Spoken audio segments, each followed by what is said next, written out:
যদি আওয়ামী লীগ আদালতের দ্বারস্থ হয় নিষেধাজ্ঞা তোলার জন্য, এটিও বিবেচিত আদালতের অবশ্যই হতে পারে। তবে যদি সেই আদালতে আবেদনকারীর মধ্যে শেখ হাসিনা হলে আমরা সেটাকে কোনো গুরুত্ব দেবো না, বিরোধিতা করব। আবেদনকারী হতে হবে দলের পক্ষ থেকে অন্য কাউকে। এখন এইটা তাদের আপাত মত, তারা যেটা চাপ দিতে চাইছেন যেটা পরিষ্কার। আসসালামু আলাইকুম দর্শক, আমি আতিক রহমান পূর্ণিয়া, আপনাদেরকে স্বাগত জানাচ্ছি পূর্ণিয়ার খোঁজ, পূর্ণিয়ার ভিউ ইউটিউব চ্যানেল এবং ফেসবুক পেজে আমাদের এই নিয়মিত আলোচনায় অনুষ্ঠান খোঁজ খবরে আপনারা দেখতে পাচ্ছেন আমাদের সাথে আছেন গৌতম লাহিড়ী, খ্যাতি মানুষ, সাংবাদিক এবং দুই বাংলার পরিচিত মুখ, আমাদের নিয়মিত আলোচক, রাজনৈতিক বিশ্লেষক। গৌতম লাহিড়ী, আপনাকে শুভেচ্ছা জানিয়ে শুরু করছি। দাদা, গতকাল রাতেও আমরা আপনার কাছ থেকে আপডেট নিয়েছি। আমাদের খুব জানার ইচ্ছা এবং আগ্রহ, গতকাল আপনি কিছুটা ধারণা দিয়েছিলেন আমাদের দর্শকদের, এমন কি কিছু ঘটেছে যে দিল্লিতে যে আমাদের পররাষ্ট্রমন্ত্রী খলিলুর রহমানের যে মিটিং গুলো হয়েছে, সেটা আমরা যদি অজিত দোভাল বলি বা জয়শঙ্কর বলি, অথবা আপনি বলছেন যে সম্পাদক মন্ডলীর সঙ্গে তার বৈঠক হয়েছে, সেখানে সেসব জায়গায় কি ওনার কাছ থেকে এমন কোন তথ্য পাওয়া গেছে যে আওয়ামী লীগের নিষেধাজ্ঞা তোলার ব্যাপারে উইদাউট শেখ হাসিনা হলে তারা বিবেচনা করবেন বা এ ধরনের কিছু? এবং অজিত দোভালের সাথে বৈঠক সম্পর্কে আমরা শুনছি, সবশেষ আপডেট কি আছে ধন্যবাদ। যেটা আমি জানতে পেরেছি সেটা হচ্ছে যে, প্রথমে তো বলেনি তারা পররাষ্ট্রমন্ত্রী খলিলুর রহমান এবং তার সহযোগী হুমায়ুন কবির দেশ ছিলেন, যে আলোচনা করেছেন দ্বিপাক্ষিক। সেই আলোচনার সময় তারা, যেটা বাংলাদেশের পররাষ্ট্র মন্ত্রণালয় থেকে জানানো হয়েছে, তারা শেখ হাসিনা এবং আসাদুজ্জামান কামাল, যাদেরকে শাস্তি হয়েছে আইসিটি ট্রাইব্যুনালে, তাদের এবং হাদি হত্যাকারী, এদের ফেরত চেয়েছেন বলে তারা বিবৃতিতে উল্লেখ করেছেন। কিন্তু ভারতের থেকে যে বিবৃতি দেওয়া হয় তাতে প্রসঙ্গগুলো উচ্চ আছে, যে প্রসঙ্গগুলোর উল্লেখ নেই, যেগুলো বিবেচনা করা হবে বা করা হচ্ছে কোনো কথাই বলা নেই। তো ধরে নেওয়া যায় সেক্ষেত্রে যে এই ধরনের কোনো বিষয় নিয়ে, কিন্তু এরা এটাও বলেছেন যে এই বিষয়গুলোর উপরে একমাত্র দ্বিপাক্ষিক সম্পর্ক নির্ভর করবে না, এবং দ্বিপাক্ষিক সম্পর্ক রাখা প্রয়োজন, এবং সে কারণে তারা রাখবেন। স্বাভাবিকভাবেই প্রশ্ন উঠবেই যে আওয়ামী লীগের ভবিষ্যৎ কি, তারা কি করতে পারেন। সেই প্রসঙ্গে তাদের স্পষ্ট মত যেটা যেটা মানে সম্পাদক মন্ডলীর কাছে বলেছেন, সেটা হচ্ছে যে যেটা ঘটনাটাই অফ দ্য রেকর্ড, সেই জন্য ছাপা হচ্ছে না কোথাও। কিন্তু সৌভাগ্যক্রমে আমি অনেকের সঙ্গে কথা বলে জেনেছি, এবং মিশনের লোক যারা ছিল, মিশন থেকেও কেউ কেউ সেগুলো নিশ্চিত করেছেন।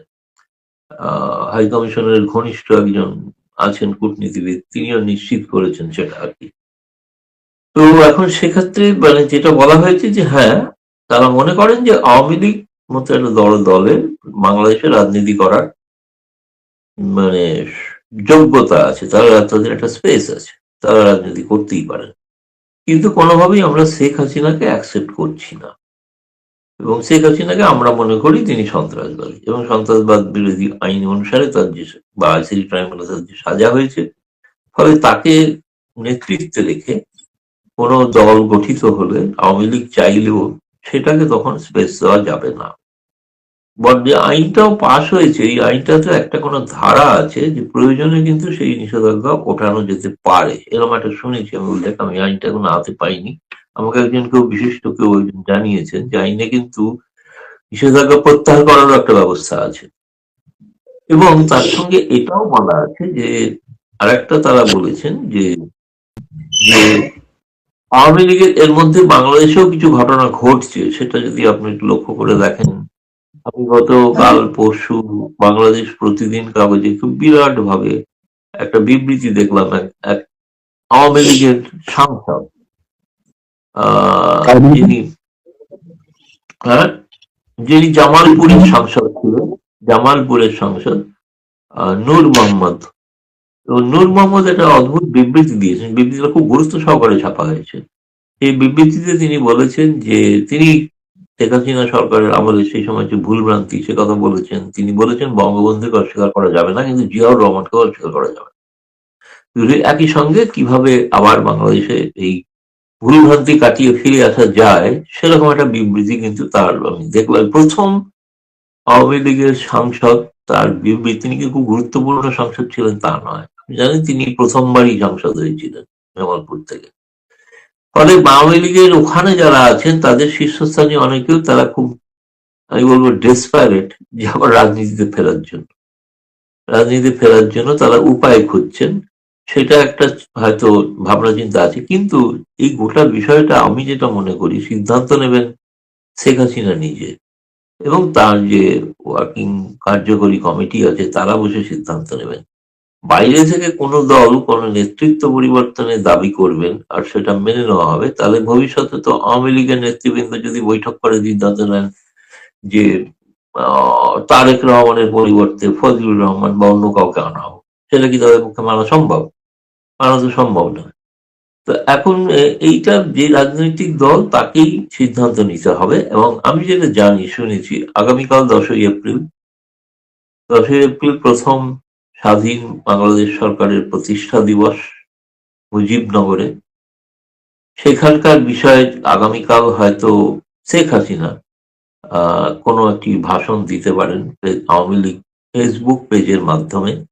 ফলে তখন হয়তো আরো পরিষ্কার সকলে জানতে পারবেন, এবং আগামীকালও তিনি পার্টির শীর্ষ নেতৃবৃন্দের সঙ্গে একটা বৈঠক করতে পারেন শুনেছি। সুতরাং সেই বৈঠকে ভবিষ্যৎ আওয়ামী লীগের করণীতি ইত্যাদি, এই নেতারা যারা এসেছিলেন মন্ত্রীরা, তারা এটাও আবার দাবি করে গিয়েছেন যে ভারতে থেকে যেন শেখ হাসিনা কোনো বক্তব্য না রাখে, সেটা সেটা যেন ভারত সরকার দেখে। কিন্তু প্রশ্ন হচ্ছে যে আজকের দিনে টেকনোলজিতে তো শেখ হাসিনা তো সরাসরি তিনি কোনো রাজনৈতিক মঞ্চ ব্যবহার করে ভাষণ দিচ্ছেন না, তিনি তো ফেসবুকের মালিককে তাহলে ধরতে হয় বিএনপি সরকারকে, যে ওনার ভাষণটা আপনারা বন্ধ করে দিন, বা ইউটিউবকে বলতে হয়। এতকাল তো আপনাদের প্যারিস থেকে একজন অকথ্য ভাষায় প্রোগ্রাম করছিলেন, চেষ্টা করেও তো শেখ হাসিনা সরকার বন্ধ করতে পারেন। এগুলো বন্ধ তো করা যায় না। আজকালকার দিনে টেকনোলজি এমন যে আপনি কোনোভাবেই কিছু এত রকমের হয়ে গেছে, এত রকমের প্ল্যাটফর্ম। ফলে এটা তো ভারত সরকার যদি মনে করেন যে না, আচ্ছা উনি তো ফেসবুকের মাধ্যমে বলছেন, ফেসবুক খোলার তার তো অধিকার আছে, রাইট আছে, তিনি সরাসরি তো কোনো রাজনৈতিক কোনো মঞ্চ ব্যবহার করে ভাষণ দিচ্ছেন না, বা তারা রাস্তায় নেমে কোনো ভাষণ দিচ্ছেন না, এরকম তো নয়। বিদেশে যেরকম নিউ ইয়র্ক বা লন্ডনে প্রকাশ্যে আওয়ামী লীগ রাজনীতি করতে পারে, এখানে সরকার কোনো বাধা দেয় না, সেখানে তো আজ পর্যন্ত কেউই, না পাগল ইউনূস সরকার না তারেক রহমান সরকার, কেউই তো তারা সেখানে কোনো আবেদন করেননি যে ওখানে আওয়ামী লীগকে কাজ করতে দেবেন না, পার্টি নিষিদ্ধ। নিষিদ্ধ তো বাংলাদেশে, নিষিদ্ধ বাংলাদেশের ভৌগোলিক সীমানার বাইরে নয়। ফলে সেখানে অন্য কোনো সরকার হস্তক্ষেপ করবে আমার এটা মনে হয় না। এইটি আপাতত বলতে পারি। এখন নির্ভর করছে সমস্তটাই শেখ হাসিনা কিভাবে ব্যাপারটাকে, এই নিশ্চয়ই তার কানে পৌঁছেছে যাবতীয় বিষয়, এবং তিনিও এই বিষয়ে সুচিন্তিত কোনো সিদ্ধান্ত রণনীতি নিয়ে হয়তো বলতে পারেন। কিন্তু আওয়ামী লীগের বাকি কিছু নেতার সঙ্গে আমার কথা হয়েছে, তারা কিন্তু বিশ্বাস করেন যে শেখ হাসিনার বিকল্প নেই, এবং তারা এটাও মনে করেন যে এই মুহূর্তে বাংলাদেশে শেখ হাসিনার জনপ্রিয়তা তুঙ্গে। এরা এই কারণেই শেখ হাসিনাকে আটকাতে চাইছেন যে শেখ হাসিনা ময়দানে ফিরে আসা মানে আওয়ামী লীগ আবার সসম্মানে প্রতিষ্ঠিত হয়ে যাবে, বিপদ এদের প্রত্যেকের। সে কারণে এরা চান অগণতান্ত্রিক উপায়ে একটি আওয়ামী লীগের মতো দলকে বাইরে, রাজনীতির বাইরে রেখে দিই। সেটা কতদিন বাংলাদেশের মানুষ মানবেন আমি জানি না। অবশ্যই বাংলাদেশের মানুষ, এখানে ভারত সরকারের কিছু করণীয় নেই, কিন্তু বাংলাদেশের মানুষ কি করবেন না সেটা বাংলাদেশের মানুষ সিদ্ধান্ত। আওয়ামী লীগের বিপুল সংখ্যক, আমি শুনেছি 4 কোটি সমর্থক আছেন সেখানে। ফলে এই 4 কোটি সমর্থক তারা একত্রিত হয়ে কোনো কিছু করবেন কি করবেন না, কোন নির্দেশের অপেক্ষায় আছেন সেটা আগামীকাল হয়তো বলবো। দাদা, আমি একটা বিষয় একটু জানতে চাই, সেটা হলো আপনি শুরুতে বলছিলেন যে এই যে হাদি হত্যাকারী ফেরত বা শেখ হাসিনা ফেরত চাওয়া, এইটা কি এমন তাহলে জাস্ট আমাদের এই দেশে যেহেতু বিএনপির উপর একটা প্রেশার আছে জাস্ট ফর্মালিটি হিসেবে তুলেছে, নাকি বাংলাদেশ শক্তভাবে তার এইটার অবস্থান ব্যক্ত করেছে? আপনার কাছে কি খবর? আরেকটা হলো যে যদি ভারতীয় বিবৃতিতে এগুলো উল্লেখ না থাকে তাহলে কি ভারত এই বিষয়টাকে গ্রাহ্য করছে না? মানে এই বিষয়টা সিরিয়াসলি যখন ইউনুস সরকার চেয়েছে শেখ হাসিনার ভাষণ বন্ধ, তাকে ফেরত দেওয়া, আমাকে ফেরত দেয়, তখন কিন্তু একটা তিক্ততার সম্পর্ক হয়েছে ভারতের সাথে। আর এইটা যদি বাদ দেয় তাহলে কি ভারত বাংলাদেশ সম্পর্ক অন্তত ইউনুস সরকারের চেয়ে একটু ডেভেলপমেন্টের দিকে যাচ্ছে কিনা? আর ওই বিষয়টাকে আসলে ইউনুসের মতো করে কি সিরিয়াসলি ডিল করছে মোদী সরকার, নাকি ভিন্ন কোনো উপস্থাপন দেখেছেন ভারতে? আপনার কি মনে হয়?